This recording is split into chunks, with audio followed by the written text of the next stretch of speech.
আপনারা জানেন যে বিগত একদিন আগে বাঁকুড়ার ইন্দাস থানায় একজন মারা গেলেন। কি কারণে মারা গিয়েছেন? তার মূল কারণ হচ্ছে তার ছেলে একজন ছাত্র, সে ছাত্র আন্দোলনে যোগ দিয়েছিল এবং ছাত্র আন্দোলনে যোগ দিয়ে সে দিল্লির প্রোটেস্ট যেটা হয়েছিল সেখানে যোগ দিয়েছিল। তার জন্য বিজেপির গুন্ডারা তার বাড়িতে হামলা করে, তাকে শাবল দিয়ে মারার চেষ্টা করে, কিন্তু তাকে না পেয়ে তার বাবাকে এমন ভাবে মারধর করে যে তার বাবা গত 15ই আগস্ট রাত 8টায় বর্ধমান হসপিটালে মারা গেলেন।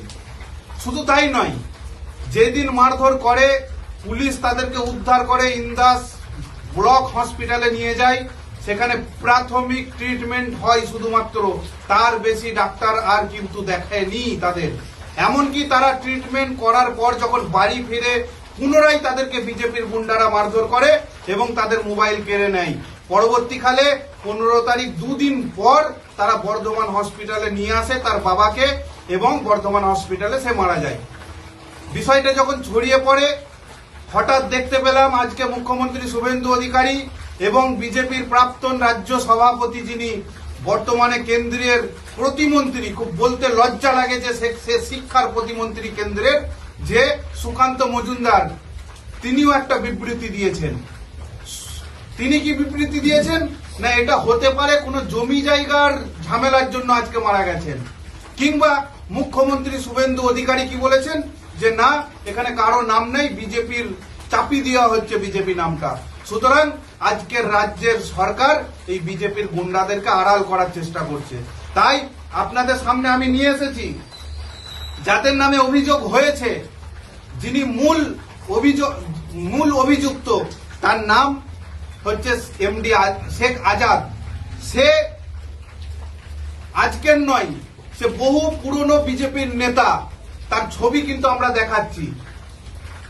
এবং শুধু তাই নয়, তার ছবি ছাড়াও 2020 সালের ফেসবুক পোস্ট আমি একটা দেখাচ্ছি, যেখানে আজাদ শেখ 2020 সালের পোস্ট, যেখানে পরিষ্কারভাবে লেখা আছে যে ইন্দাস 1 নম্বর মন্ডলের সাধারণ সম্পাদক হচ্ছে শেখ আজাদ।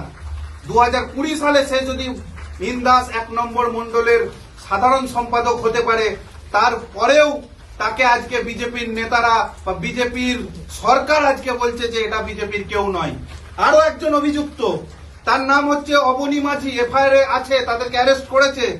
তার 2019 সালের ফেসবুক পোস্ট এবং সে নিজের প্রোফাইলে বিজেপির সমস্ত কিছু পোস্ট করে আমরা দেখতে পেয়েছি।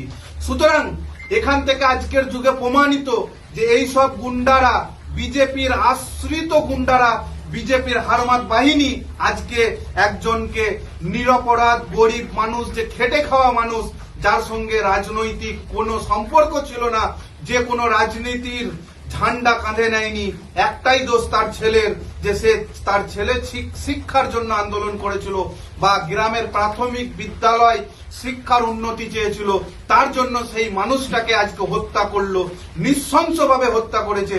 আমি নিজে তার প্রমাণ, আমি হসপিটালে সেদিন কন্টিনিউ ছিলাম, আমি আগের দিন তার শেষকৃত্য, শেষ যাত্রা পর্যন্ত ছিলাম, আমি দেখেছি পরিবারের কি মর্মাহত অবস্থা।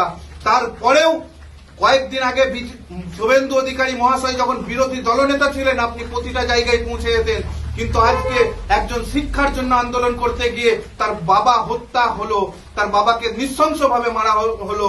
কিন্তু মুখ্যমন্ত্রী শুভেন্দু অধিকারী বিষয়টাকে বলছেন যে ঠিক আছে করছি, কিন্তু বিজেপির যে সরকার, অথচ বিজেপির গুন্ডারা মেরেছে, এই জিনিসটাকে মানতে নারাজ। আর অপর একজন বিজেপির নেতা, বলতে দুঃখ লাগে, তিনি কেন্দ্রীয় প্রতিমন্ত্রী, তিনি বলছেন জমি জায়গায় বিবাদের জন্য মারা গেছে। আপনাদের লজ্জা করা উচিত। এটা আমি আপনাদের সামনে আনলাম, বিষয়টা এবার দেখা হবে পরবর্তীতে।